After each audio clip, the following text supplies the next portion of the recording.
Jai Hind Defense Aspirants. Welcome back to my YouTube channel SSP Success.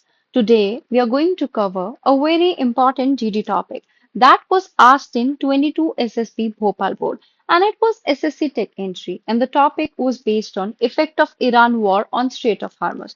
This topic is very important for your upcoming SSP, AFSP in terms of GD, lecture and international perspective. So let's get started with our topic.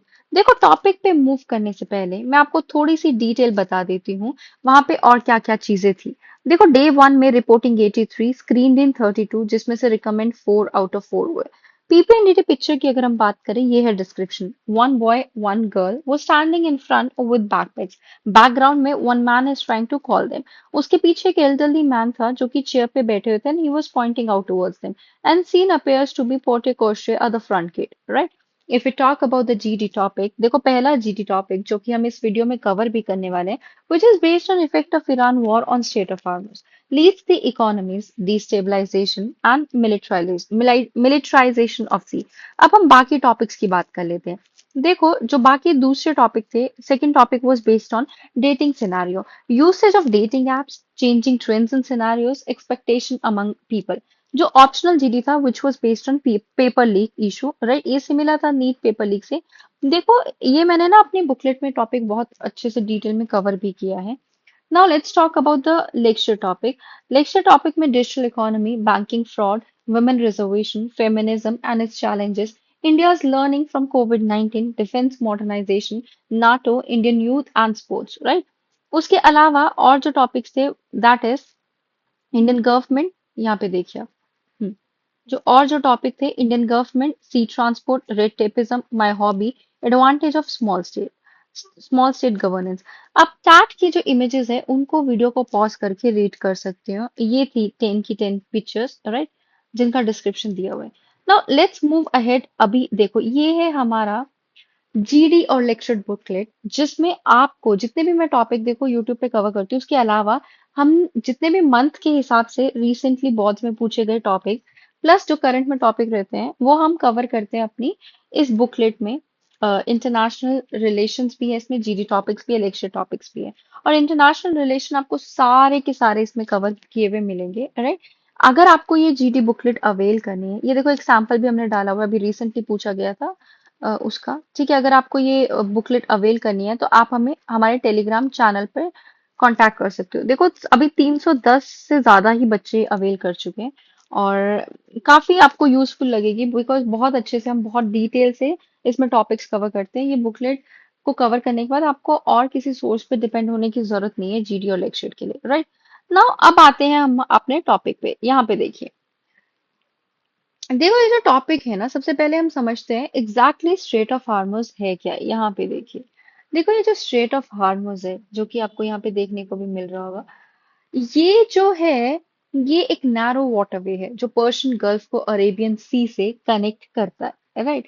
अभी north side पर Iran है, south side पर यहाँ पे देखिए north side पर Iran है, south side पर कौन है इनके, यूएई है और ओमान है, राइट। ये दुनिया की सबसे इंपॉर्टेंट ऑयल ट्रांजिट रूट माना जाता है बिकॉज अराउंड 20 से 25% वर्ल्ड का क्रूड ऑयल सप्लाई इसी रूट से होता है। मतलब approximately 20 million barrel oil per day. इसी वजह से अगर ईरान और यूएस से इसराइल टेंशन बढ़ते हैं तो पूरी दुनिया टेंशन में आ जाती है। अभी देखो ये जो वॉर चल रही है वो इम्पोर्टेंट क्यों है।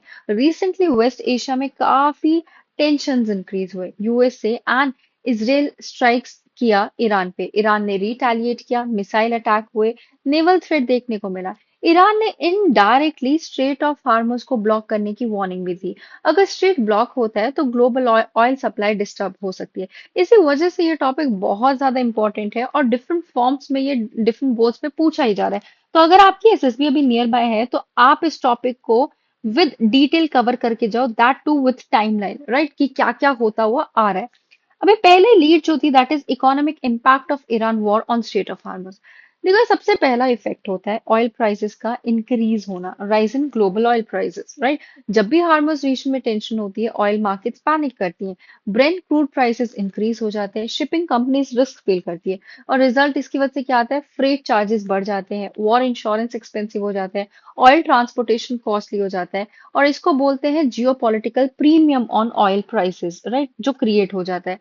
इसकी वजह से इम्पैक्ट पड़ता है ग्लोबल इकोनॉमी पे। कैसे? ऑयल महंगा होने का इफेक्ट सिर्फ पेट्रोल तक लिमिटेड नहीं होता, उसका इम्पैक्ट होता है transportation, manufacturing, electricity generation, aviation sector, logistic, और इसका रिजल्ट क्या निकल के आता है? इन्फ्लेशन इंक्रीज होती है, स्टॉक मार्केट्स अनस्टेबल हो जाते हैं, इकोनॉमिक ग्रोथ स्लो हो जाती है, यानी एक रीजनल कॉन्फ्लिक्ट पूरी ग्लोबल इकोनॉमी को डिस्टर्ब कर सकता है, राइट। अभी नेक्स्ट जो है हमारा इम्पैक्ट क्या होता है एशियन इकोनॉमीज पे। यहाँ पे देखिए, देखो एशियन कंट्री सबसे ज्यादा वल्नरेबल है बिकॉज, और कौन सी Asian countries? India, China, Japan, South Korea heavily depend होती है गल्फ ऑयल पे, राइट। ऑल्टरनेटिव पाइपलाइन एग्जिस्ट करते हैं like South East West pipeline, UAE Fujairah pipeline, लेकिन वो स्ट्रेट ऑफ हार्मुज की कैपेसिटी को रिप्लेस नहीं कर सकते। Now let's talk about the impacts on India. देखो India approximately 90% crude oil import करता है, और उसमें से around 50% oil strait of Hormuz से आता है। मेजर सप्लाई है Iran, Iraq, Saudi Arabia, UAE, Kuwait. अगर कॉन्फ्लिक्ट इंक्रीज होता है तो इंडिया को क्या प्रॉब्लम हो सकती है? ऑयल महंगा होगा तो इंडिया को ज्यादा डॉलर स्पेंड करने पड़ेंगे ना, तो ये प्रॉब्लम है, राइट। उसके अलावा यहाँ पे देखिए आप, petrol, diesel, hmm petrol, diesel, LPG, transportation cost में भी बढ़ोतरी होती है। उसका इफेक्ट किस पे पड़ता है? फूड प्राइसेस पे पड़ता है, डेली कॉमोडिटीज पे पड़ता है, राइट, ट्रैवल एक्सपेंसेस पे पड़ता है, सब पर पड़ेगा ना। रुपी जो है वो आपका क्या होता है, वीक हो जाता है। इंडिया को ऑयल खरीदने के लिए ज्यादा डॉलर्स चाहिए होंगे, जिस वजह से रुपी वीक हो सकता है। इम्पोर्ट्स एक्सपेंसिव होने से ट्रेड डेफिसिट भी क्या होता है आपका, कहीं ना कहीं बढ़ जाता है, राइट। तो ये प्रॉब्लम है, और इसके वजह से इंडिया को कैसे, इंडिया के पास देखो कुछ प्रोटेक्शंस भी है, जैसे strategic petroleum reserve, Russian crude imports, diversification of oil import. इसी वजह से इमीडिएट क्राइसिस का रिस्क थोड़ा कम हो जाता है, राइट। अब जो है हम दूसरी लीड की बात करते हैं, which is destabilisation caused by Iran war. देखो थ्रेट जो है ग्लोबल एनर्जी सिक्योरिटी को आता है, स्टेट ऑफ हार्मस वर्ल्ड का most crucial critical energy choke point है, राइट। तो इसकी वजह से अगर naval drills, missile threats, mining activities, tanker attacks increase होते हैं तो global energy supply chain disturb हो जाती है। If you talk about regional instability in West Asia, conflict middle east में, proxy Wars, sectarian tension, terrorism, political unrest को और increase कर सकता है, राइट। नेक्स्ट जो है आपका सप्लाई चेन भी डिस्टर्ब होता है। यहाँ पे देखिए आप, जो सप्लाई चेन सिर्फ ऑयल ही नहीं, एलएनजी शिपमेंट्स और कमर्शियल गुड्स भी इसी रूट के पास करते हैं। डिसरप्शन होने पर ग्लोबल शिपिंग अफेक्ट होती है, इंडस्ट्रियल प्रोडक्शन स्लो होता है, इंटरनेशनल लॉजिस्टिक डिस्टर्ब होता है, राइट। तो ये सब देखने को हमें मिलता है। नेक्स्ट जो है आपका लीड है मिलिटराइजेशन ऑफ द सी। यहाँ पे देखिए, देखो कॉन्फ्लिक्ट बढ़ने पर यूएसए नेवी डिप्लॉयमेंट इंक्रीज होता है, ईरान नेवल पेट्रोल कंडक्ट करता है, gulf countries maritime defence strengthen करती है, और स्ट्रेट एक मिलिट्राइज जोन बन जाता है। If you talk about naval warfare threat, Hormuz की शेलो वाटर शिप को वल्नरेबल बनाती है, naval mines, drone attack, missile strike, fast attack boats. Iran पहले भी ऑयल टैंकर सीज कर चुका है, नेवल ड्रिल्स कंडक्ट कर चुका है, राइट। तो इसकी वजह से आप देखोगे ग्लोबल कंपटीशन भी देखने को मिलता है। इस क्राइसिस के through USA, China, Russia Indian Ocean region में अपना इन्फ्लुएंस इंक्रीज करना चाहते हैं, और ये जियोपॉलिटिकल राइवलरी को और ज्यादा इंटेंस बना देते हैं। Now let's talk about the way forward, और इंडिया का क्या रिस्पॉन्स आया है। यहाँ पे देखिए, देखो क्वेश्चन आता है इंडिया को और क्या करना चाहिए। देखो इंडिया को ऑयल इंपोर्ट्स डाइवर्सिफाई करना चाहिए, जैसे Russia, USA, Africa, Latin America. उसके साथ साथ we should expand our renewable energy, right, solar energy, wind energy, green hydrogen पर फोकस बढ़ाना होगा।